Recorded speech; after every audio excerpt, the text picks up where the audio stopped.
¿qué tal? Comenzamos hoy el estudio de una de las cartas de Pablo, la carta a los Colosenses. Titulamos Introducción, primera parte. Vamos a leer los primeros versículos de esta carta, donde dice, en primer lugar, el autor.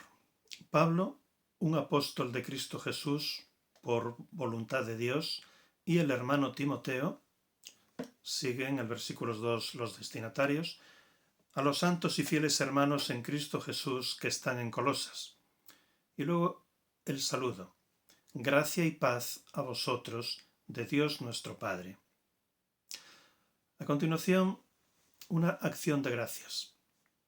Damos gracias a Dios, Padre de nuestro Señor Jesucristo, orando siempre por vosotros, habiendo oído de vuestra fe en Cristo Jesús y el amor que tenéis hacia todos los santos a causa de la esperanza que os está reservada en los cielos, la cual oísteis antes por la palabra de la verdad del Evangelio, que está presente entre vosotros y también en todo el mundo está llevando fruto y creciendo como también entre vosotros, desde el día en que oísteis y conocisteis plenamente la gracia de Dios en verdad.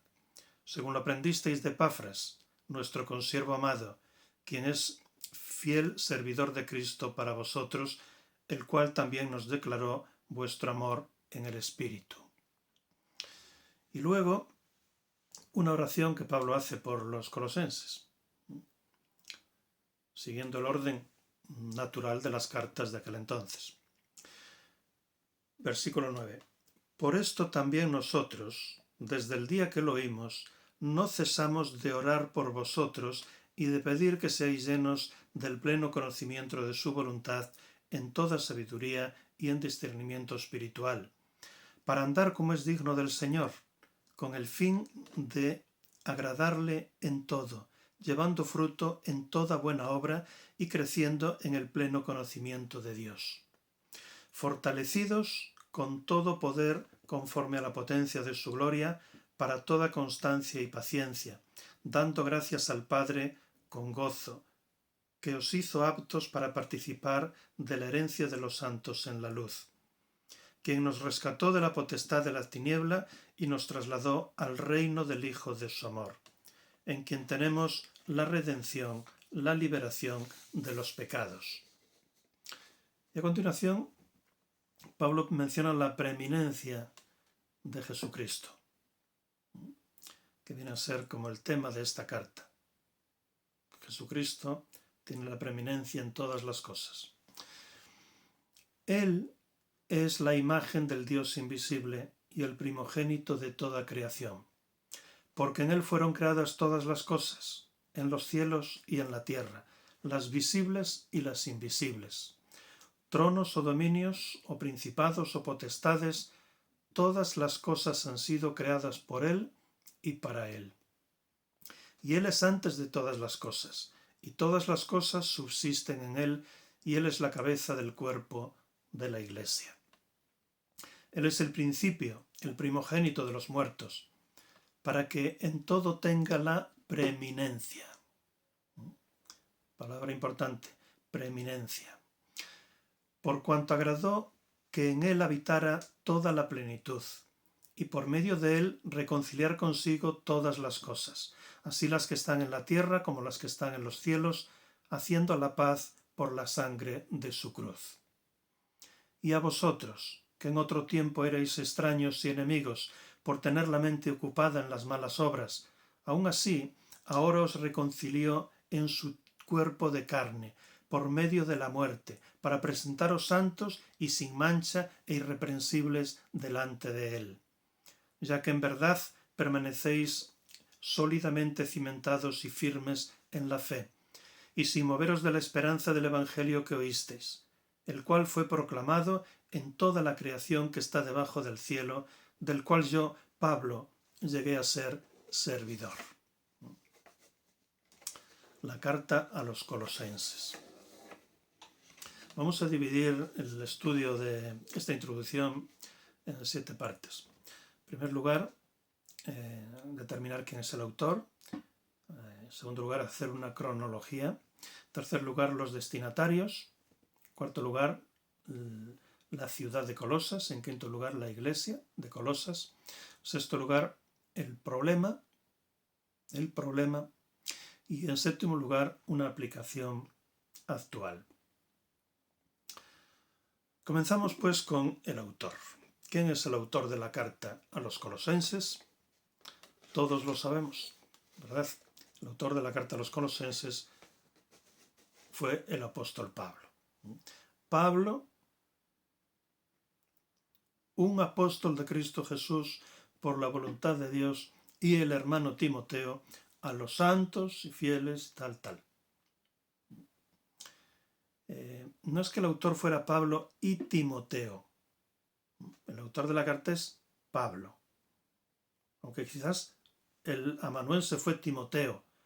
Menciona a Timoteo como deferencia, como un compañero cercano. Pero el autor evidentemente es el apóstol Pablo. Pablo hizo 4 viajes a lo largo de su vida importantes, que conozcamos.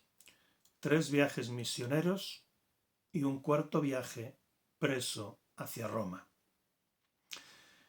Y tuvo 2 encarcelamientos en Roma. Y escribió 13 cartas, o 14.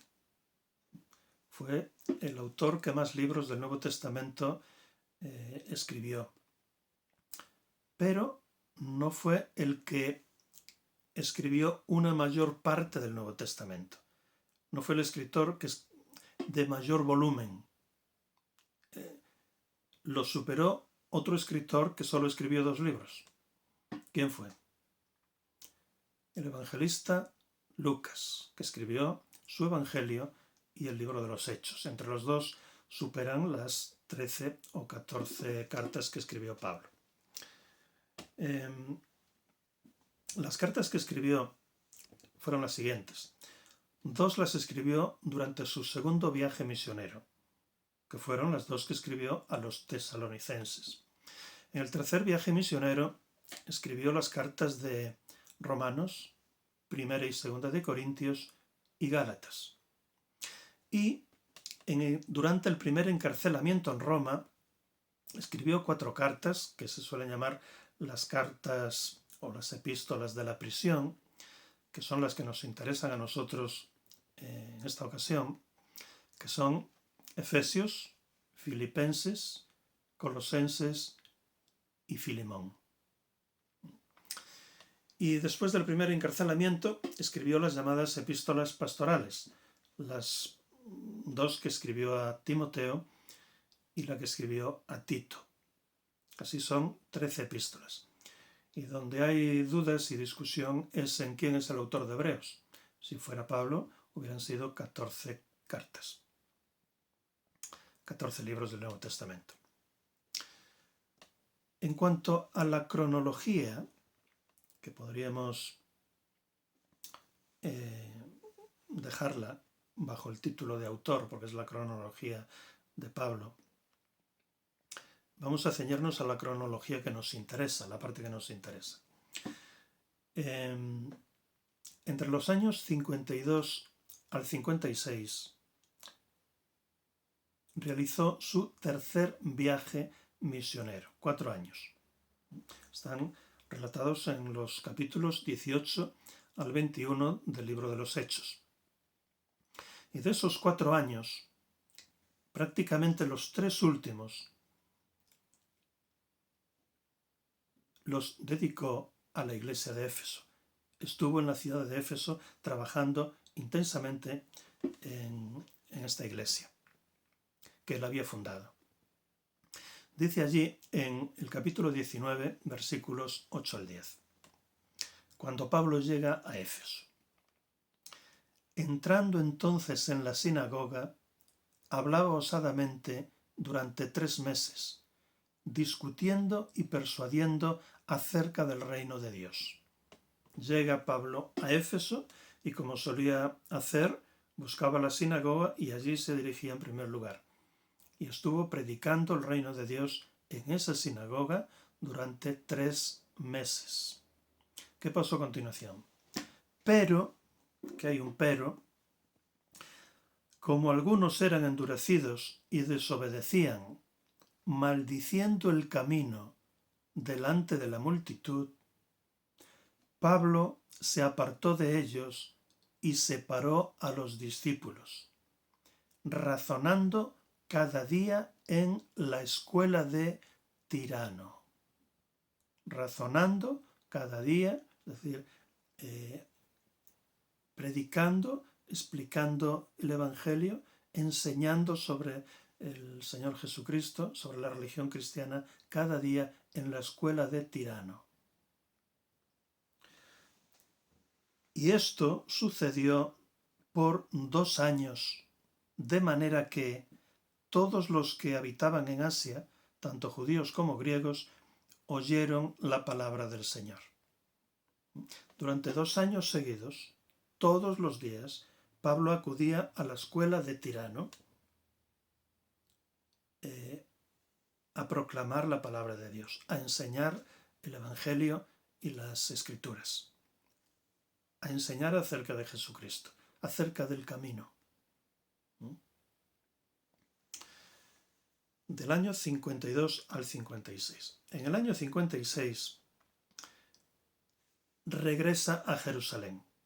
Da por concluido su tercer viaje misionero y regresa a Jerusalén en el año 56. Dice en el capítulo 21 y versículo 27 del año 56. Pero cuando iban a cumplirse los 7 días, los judíos de Asia, viéndolo en el templo, alborotaron a todo el pueblo y echándole mano, es decir, lo prendieron en un encarcelamiento que había de durar 6 años, del año 56 hasta el año 62. Lo prendieron en Jerusalén, en el año 56.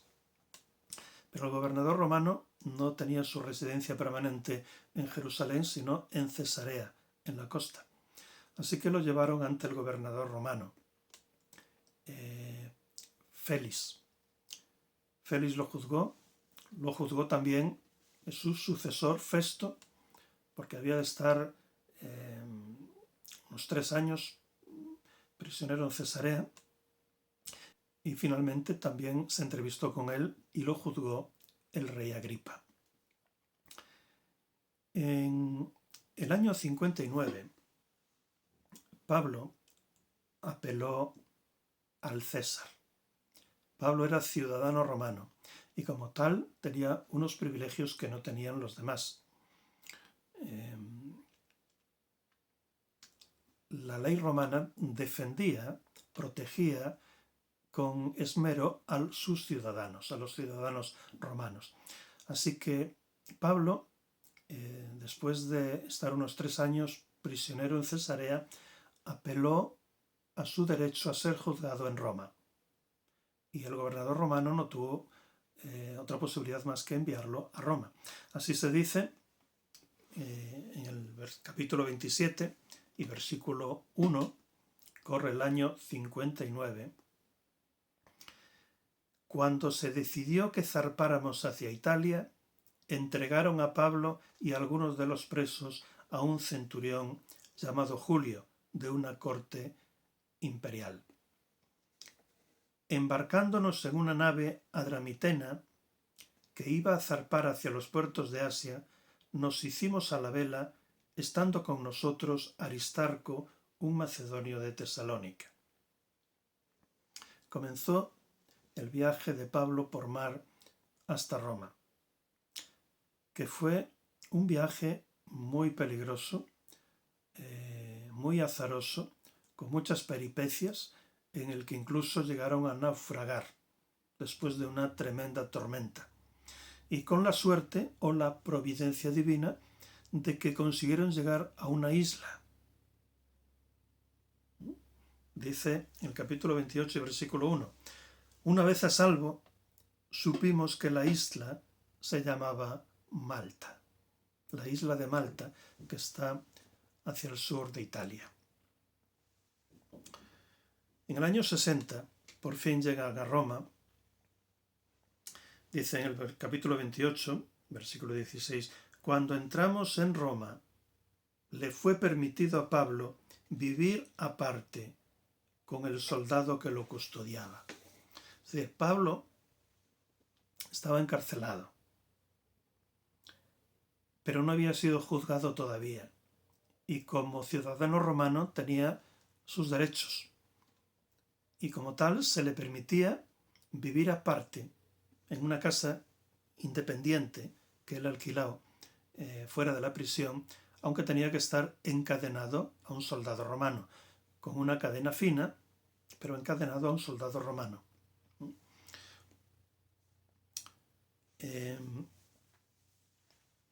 Del año 60 al 62, Pablo estuvo prisionero en Roma. Dice el capítulo 28, los dos últimos versículos, hasta versículos 30 y 31, hasta aquí llega el libro de Hechos. Y permaneció 2 años enteros en su propia casa alquilada y recibía con gozo a todos los que acudían a él, proclamando el reino de Dios y enseñando lo concerniente al Señor Jesucristo, con toda libertad, sin impedimento. 6 años seguidos Pablo estuvo prisionero. Entraría en depresión. Tendría una crisis espiritual profunda ante tal adversidad. No. Nosotros a veces nos ahogamos en un vaso de agua, pero Pablo aprovechó sus circunstancias y siguió adelante con la proclamación del Evangelio. Así que recibía con gozo, no estaba deprimido, recibía con gozo a todos los que acudían a él, proclamando el reino de Dios y enseñando lo concerniente al Señor Jesucristo con toda libertad y sin impedimento. Ahí desde la cárcel fue que Pablo escribió esas 4 cartas escritas desde las 4 cartas de la cárcel, que son Efesios, Filipenses, Colosenses y Filemón. En el año 62 obtuvo la liberación y si vino a España tuvo que ser en esa ocasión. Él había planificado un viaje a España, que no sabemos al final si lo realizó, pero si lo realizó tuvo que ser después de haber salido de la cárcel ahí en Roma. En el año 64, 2 años después, fue encarcelado nuevamente, ya para no volver a salir más. Y en el año 67, según una tradición bastante fidedigna, fue decapitado por el emperador Nerón. Así que hasta aquí la cronología. Tercer punto, los destinatarios. Los destinatarios fue, como leímos en los primeros versículos, la iglesia del Señor que estaba en la ciudad de Colosas. Vamos a ver pues el 4 y 5 puntos, que podrían estar también encuadrados dentro de destinatarios. El 4 es la ciudad de Colosas y el 5 será la iglesia de Colosas. En cuanto a la ciudad de Colosas, vamos a ver algunos temas geográficos. Ahí tenemos el mapa del Mediterráneo, de la zona que nos interesa, de la cuenca del Mediterráneo. A la derecha tenemos Jerusalén, a la izquierda Roma.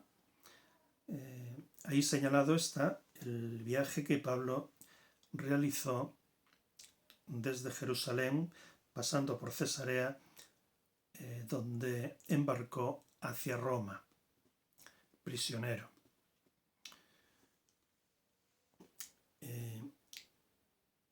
Ahí tenemos también en Grecia, Atenas, Corinto, en la actual Turquía, lo que en aquel entonces era la provincia romana de Asia. Y ahí, en esa provincia romana de Asia, estaban Éfeso y estaban las tres ciudades que se mencionan en esta carta: Colosas, Hierápolis y Laodicea, que estaban situadas, veis ahí en Éfeso, en la O de Éfeso, pues estas tres ciudades estaban situadas alrededor de esa O de Éfeso, porque ellas hacían como un triángulo cuyos lados medían 10 kilómetros, 18 kilómetros y 21 kilómetros. Eran unas ciudades que estaban bastante cerca las unas de las otras. Y estaban situadas ahí en el Valle del Lico, que se llamaba así porque por allí pasaba el río Lico. El río Lico, que era un afluente del río Meandro. El río Meandro era un río principal que desembocaba en la ciudad de Éfeso. Y el río Lico pasaba precisamente por nuestra ciudad de Colosas. La ciudad de Laodicea era una ciudad opulenta, a la que hace referencia también allí el libro de Apocalipsis, por su opulencia. Era una ciudad de negocios, de industria, de comercio, que provenía todo de los importantes rebaños de ovejas que pastaban en ese valle. De las ovejas salía la lana, con la lana hacían hilo, con el hilo hacían telas, esas telas las teñían y con esas telas hacían vestidos con los que comerciaban. Así que la ciudad de Laodicea era una importante ciudad de negocios. La ciudad de Hierápolis era una importante ciudad también, pero en este caso de ocio. Allí había muchos balnearios y templos religiosos. Y la ciudad de Colosas. La ciudad de Colosas era en aquel entonces una ciudad venida a menos. Era la ciudad más pequeña y más pobre de las tres. De hecho, esta es la iglesia a la que Pablo dirige una carta, la iglesia más pequeña de todas.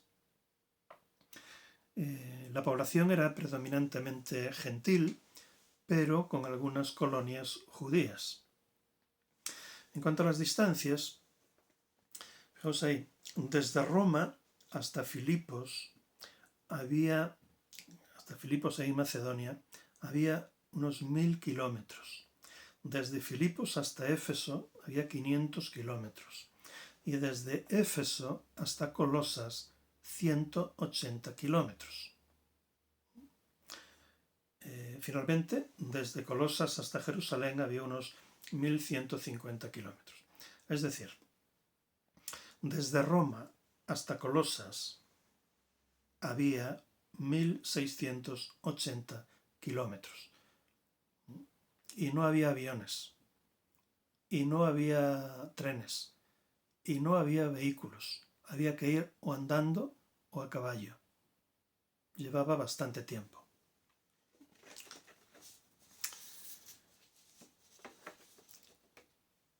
En cuanto a la iglesia de Colosas, decir que en la carta se mencionan 6 personajes. En primer lugar, Epafras. En segundo lugar, una familia compuesta de Filemón, Apia y Arquipo. En tercer lugar, se menciona a Onésimo, que era esclavo de Filemón, y en cuarto lugar se menciona a Tíquico, que era un importante colaborador de Pablo en Roma y que fue el encargado, junto con Onésimo, de llevar las cartas, de llevar 3 cartas. Una a Éfeso, porque tenían que pasar por Éfeso antes de llegar a Colosas, otra a Colosas, a la iglesia de Colosas, y finalmente una personal para Filemón, para que recibiera a su esclavo Onésimo como un hermano. En esta carta, Pablo recomendaba fervientemente a Onésimo, a su amo Filemón. Así que esos 6 personajes encontramos aquí en esta carta. ¿Quién fundó la iglesia de la Odisea? Dice Colosenses 2:1. Dice Pablo: quiero que sepáis cuán grande lucha tengo por vosotros y por los que están en la Odisea y por todos los que no han visto mi rostro en persona. Es decir, si no habían visto su rostro en persona, es que Pablo no había fundado esa iglesia de Colosas, ni la de Hierápolis ni la de la Odisea. Entonces, ¿quién fundó esa iglesia? Volvamos a la ciudad de Éfeso. Estamos en el año 52 al 56, el tercer viaje misionero. En la última parte, los 2 o 3 últimos años de ese viaje, Pablo estuvo en la ciudad de Éfeso. Vamos a leer otra vez el capítulo 19 de Hechos, versículos 8 al 10.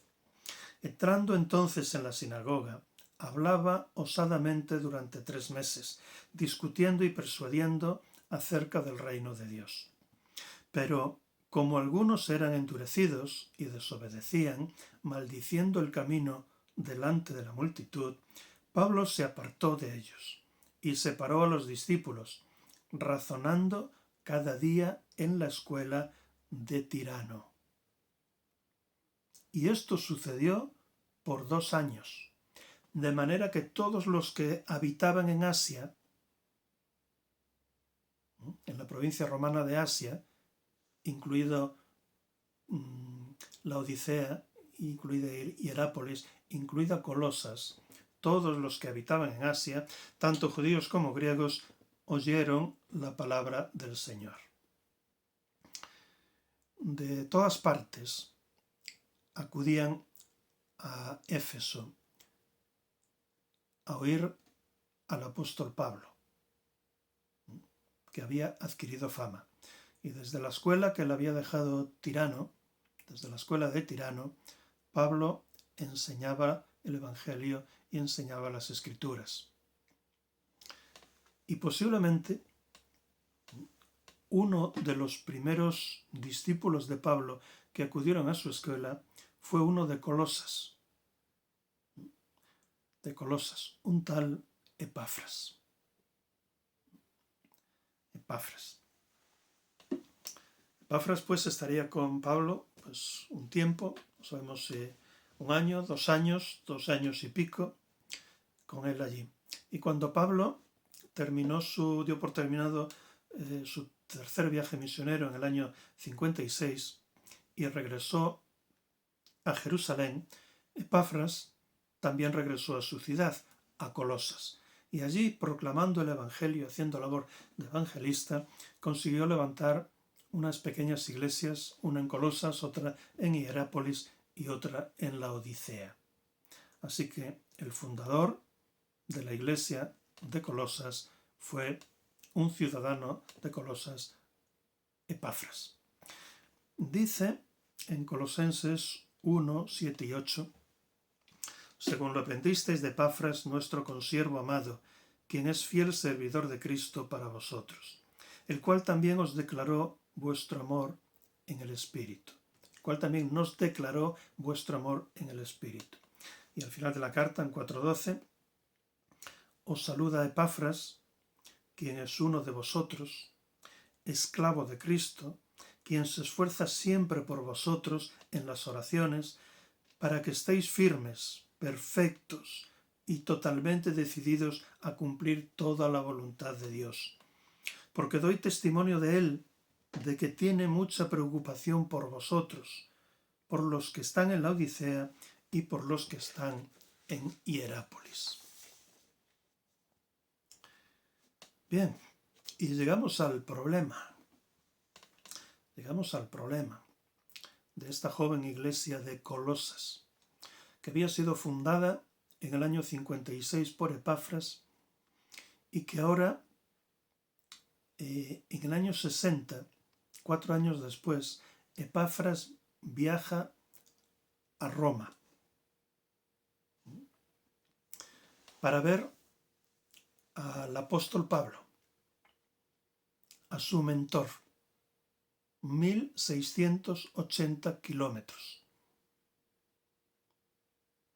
Había un problema en la iglesia que parece que estaba superando a Epafras y necesitaba la ayuda y el consejo de su mentor y maestro Pablo. Así que, ni corto ni perezoso, emprendió el viaje, este largo viaje, a pie o a caballo, de 1680 kilómetros, para entrevistarse con Pablo, que acababa de llegar a la cárcel en Roma. Año 60. Dice la carta a Filemón, dice Pablo en los versículos 23 y 24. Te saluda Epafras, mi compañero de prisión en Cristo Jesús, y mis colaboradores Marco, Aristarco, Demas y Lucas. Parece que Pablo allí en la cárcel tenía, en aquella casa que había alquilado, aunque estaba encadenado por una fina cadena a un guardia, había montado una agencia misionera muy efectiva. Dice, te saluda Epafras, mi compañero de prisión. ¿Pero quién estaba en la cárcel, Pablo o Epafras?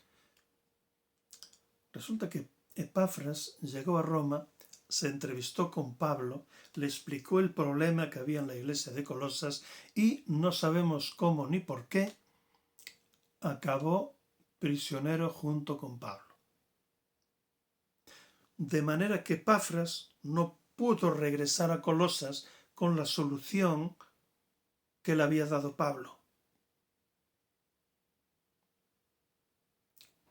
Y fue por eso, gracias a que Epafras fue hecho prisionero en Roma, posiblemente por la providencia de Dios, que esta carta a los colosenses fue escrita.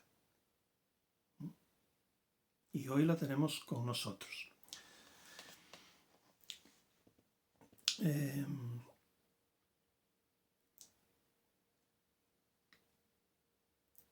Así que Epafras no pudo regresar como pretendía a su iglesia en Colosas. Lo que hizo Pablo fue escribir una carta para los colosenses, motivada por ese problema grave que había entre ellos, y la envió por uno de sus colaboradores más cercanos y competentes, Tíquico, para que llevara la carta y además ejerciera de representante y buscara la solución de ese problema en la iglesia de Colosas. A Tíquico lo acompañó el esclavo Onésimo y, como ya os dije, llevaron no solo la carta para Colosas, sino que llevaron una carta para Éfeso, que quedaba de paso, y para el amo de Onésimo, Filemón. Dice en Colosenses 4, versículos 7 y 9, todo lo concerniente a mí os lo hará saber Tíquico, hermano amado y fiel servidor y consiervo. Consiervo no era un simple creyente, era un consiervo junto con Pablo en el Señor, a quien envié a vosotros para esto mismo, para que conozcáis nuestra situación y consuele vuestros corazones, con Onésimo, fiel y amado hermano, quien es uno de vosotros. Ellos os harán saber todas las cosas de aquí. ¿Cuál era ese problema tan grave que hizo a Epafras desplazarse a tan larga distancia para ver a Pablo? Ese problema consistía en un monstruo de 2 cabezas. Había 2 problemas realmente. La joven iglesia corría el riesgo de volverse atrás al mundo. Hacía poco que había salido del mundo para entrar en el reino de Dios, en la iglesia, y corría el peligro de dejar la iglesia y volver al mundo. No solo dejar la iglesia y volver al mundo, sino dejar a Cristo. Ese era el primero de los problemas. Y a raíz de eso vino un segundo problema para rematarla. Habían llegado unos falsos maestros que estaban encandilando y deslumbrando con novedosas y prometedoras falsas doctrinas. Había un primer problema, el peligro de volver atrás. Y había un segundo problema, falsos maestros que habían llegado y que para solucionar el primer problema estaban aplicando unas medicinas incorrectas, letales, que lo que iban era a desviar aún más a la iglesia. Así que Pablo escribió esta carta no como un libro de teología, sino como respuesta, como reacción a esos problemas que había en la iglesia de Colosas. Es pues un libro de apología, un libro apologético, un libro en el que entraba en controversia con esos falsos profetas, en que se enfrentaba a ellos manifestando cuál era la sana doctrina y desvelando sus falsas enseñanzas.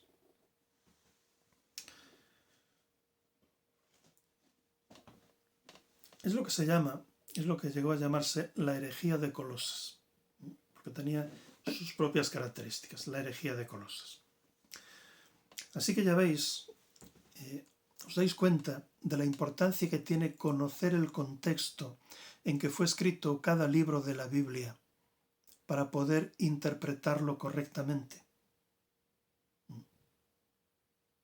¿Cómo vamos a interpretar bien esta carta a los colosenses si no sabemos este contexto que acabamos de manifestar? Es muy importante la introducción a los libros de la Biblia y conocer bien el contexto en el que fue escrito. ¿Cuál era entonces la herejía de Colosas en concreto? Mirad, las cartas del Nuevo Testamento es como si aquí a tu lado está alguien hablando por teléfono. Tú oyes lo que está diciendo, pero no oyes lo que la otra persona le está contestando. Ahora, por lo que oyes que está diciendo, puedes adivinar, o mejor, deducir lo que la otra persona le está diciendo. Pues así son las cartas. En esta carta de Colosas vemos lo que Pablo está diciendo, pero no sabemos los detalles explícitos de lo que Epafras le dijo a Pablo respecto de los problemas de Colosas.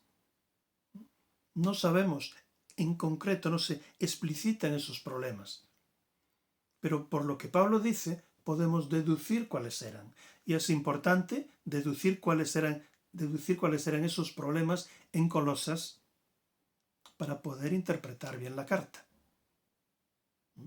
para interpretar por qué Pablo reacciona, para entender por qué Pablo reacciona de esa manera.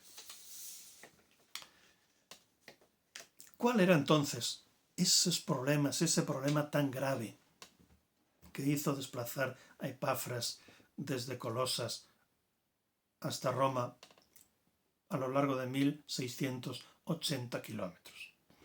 Pues como ya dijimos, era un monstruo de dos cabezas. Y la primera cabeza era el peligro de volver atrás. No solo de dejar la iglesia y volver al mundo, sino de dejar la iglesia y dejar a Cristo y volver al mundo. Y este es un peligro que hay en todas las iglesias. Y cuanto más jóvenes son las iglesias, más fácil es.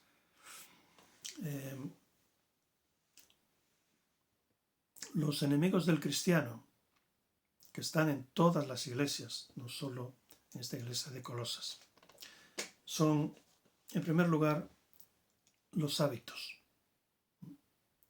Los hábitos.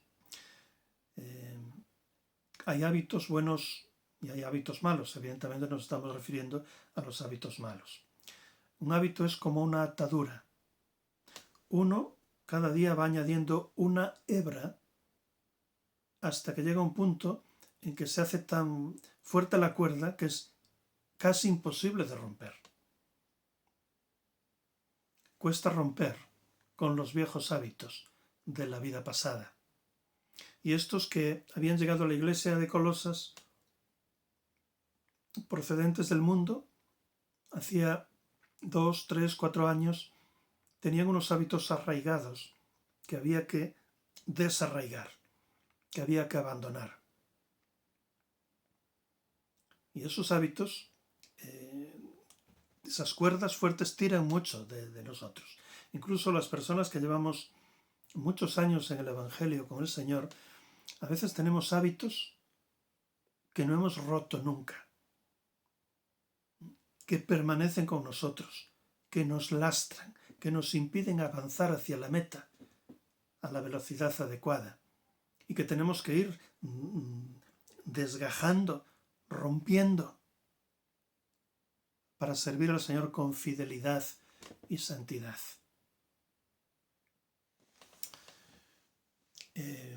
Otro enemigo de los creyentes, también de los creyentes de Colosas, es el mundo. El mundo como sistema, como sociedad organizada por Satanás, que es contraria a Dios y hostil a Dios, que es beligerante contra Dios. El mundo es como una corriente impetuosa de un río y el creyente tiene que nadar en contra. Y no es fácil nadar en contra de las opiniones y de la voluntad de la mayoría, ¿verdad? El tercer enemigo del creyente es la carne. Así como el mundo es un río exterior, la carne es una corriente interna. La carne es esa parte de nuestra naturaleza corrompida por el pecado que tiende al mal. Y en cuarto lugar, el cuarto enemigo sería Satanás. Satanás, que es una persona angelical, que es hostil, beligerante contra Dios y su reino, contra la iglesia, contra los creyentes. Satanás lo que hace es organizar el sistema mundial, la sociedad del mundo, e incitarla contra los creyentes. Y lo que hace Satanás también es soplar sobre las brasas de nuestra vieja naturaleza carnal para que se levanten llamas. Así que la iglesia de Colosas corría el peligro de volver atrás, volver al mundo, abandonar a Cristo por sus arraigados hábitos del mundo que no habían dejado, por la presión del propio mundo como corriente externa, la presión de la corriente interna de la carne y la presión del propio Satanás. Aplicación. Los que dejan la iglesia y vuelven al mundo, o mejor, los que dejan la iglesia y al Señor y van y vuelven al mundo, es que nunca fueron salvos. Ya sabéis que la iglesia está compuesta de trigo y de cizaña, que se parecen mucho y que para nosotros es imposible normalmente separar una cosa de otra, y hay que dejárselo al Señor, ya Él lo hará en su momento. Pero la iglesia está compuesta de la iglesia visible, la iglesia local, de trigo y de cizaña, de creyentes y no creyentes. Dice en 1 de Juan 2:19, salieron de nosotros, pero no eran de nosotros, porque si hubieran sido de nosotros, habrían permanecido con nosotros. Pero salieron para que se manifestara que no todos son de nosotros. el trigo y la cizaña.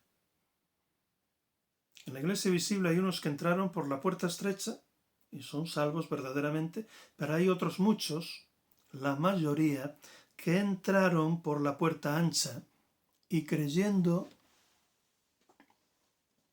que su camino ancho va al cielo, se encontrarán que su fin es el infierno. Así que este es un problema que existe en todas las iglesias. Pero el problema grave y característico de Colosas es lo que se ha dado en llamar la herejía de Colosas. ¿En qué consistía concretamente esta herejía de Colosas? Lo veremos el próximo día. Que Dios nos bendiga. Amén.